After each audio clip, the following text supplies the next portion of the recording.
CH रे और कोइले ये घड़ी तेको गाना आतना मचाल कोइले बा बाबा एक भैया वो गाना सुन के तो हमरो गार फाट गई हम कहीं बोलेडवा के सरवा तोप देला से हम कहले नहीं कि तोरे नाम में लिखो हलियो काट के बोलेडवा से कोरेजवा में के जान हमरो के लेले चल ससुरड़िया बंद क के गोदरेजवा में के जान लेकिन साला एक घड़ी एगो गाना आइल बा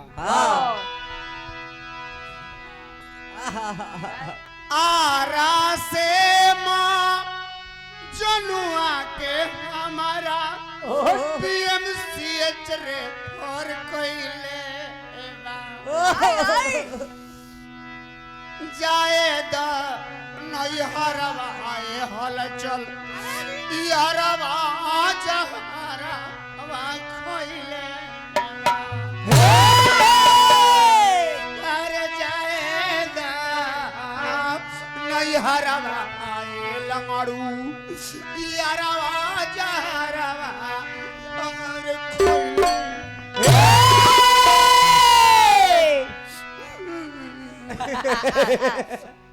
हमरा प्यार में गार फटा था यानी कि हो सब ओ इंचो तो ना रहो सरे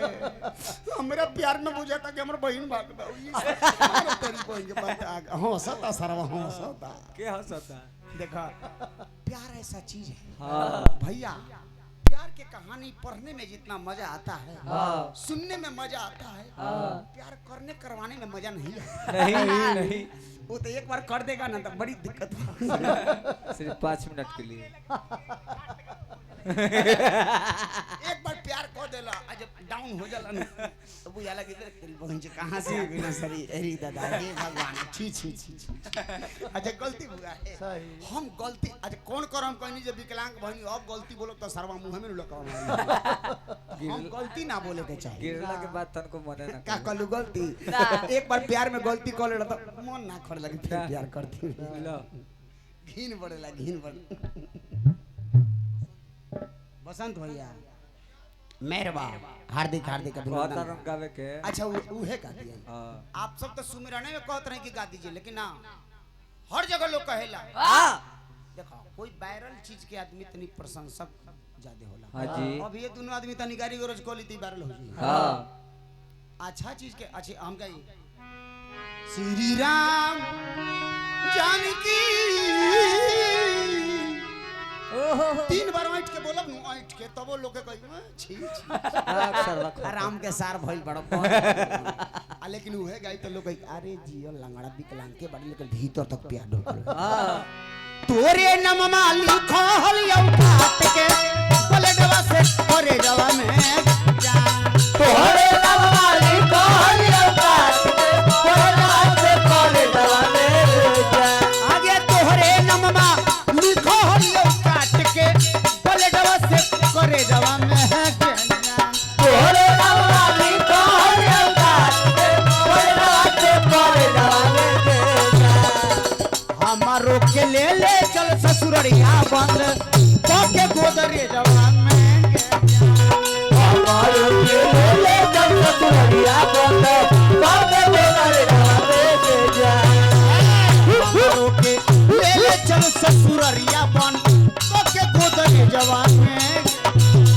हमारो के ले चल ससुरड़िया बंद के गोदरे जवान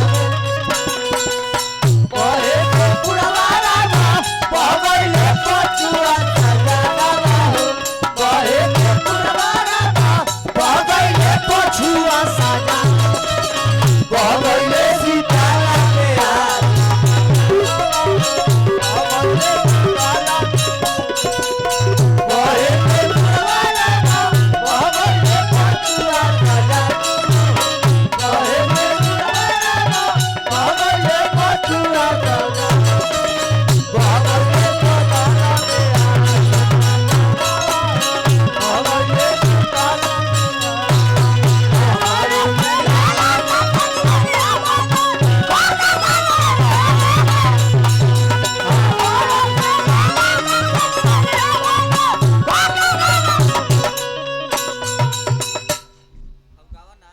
आदरणीय बसंत भैया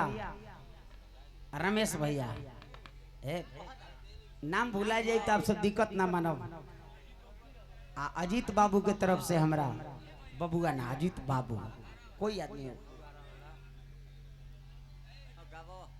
डार्लिंग ए डार्लिंग तोरी के जइबे हमर दिलवा मारी लेब गोली भेजवा मेरे जान तोरी के जइबे हमर दिलवा मारी लेब गोली भेजवा मेरे जान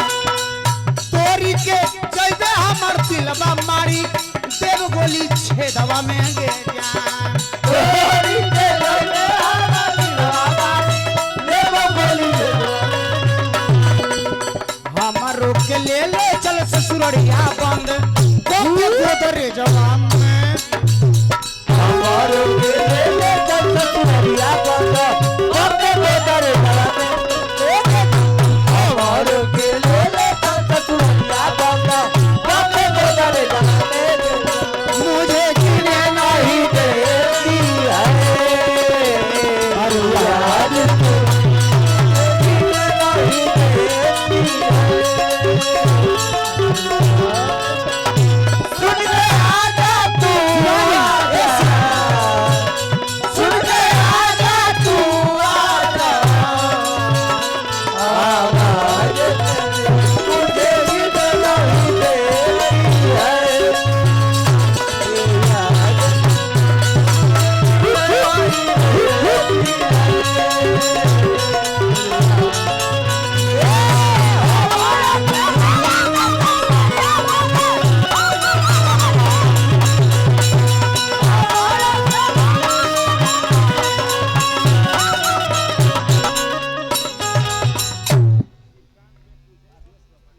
श्रीकांत भैया का आदेश बात नहीं बोला जाए टाइम हो गया ये लास्ट अंतरा है याद करो शिवानी उस बगिया के जिस बगिया में मेरे संग तुम खेला था तू सुसुक सुसुक कर रोई थी हम घुसुक घुसुक के टेला था भैया भूलाना यदि आसान होता अजीत बाबू अजीत बाबू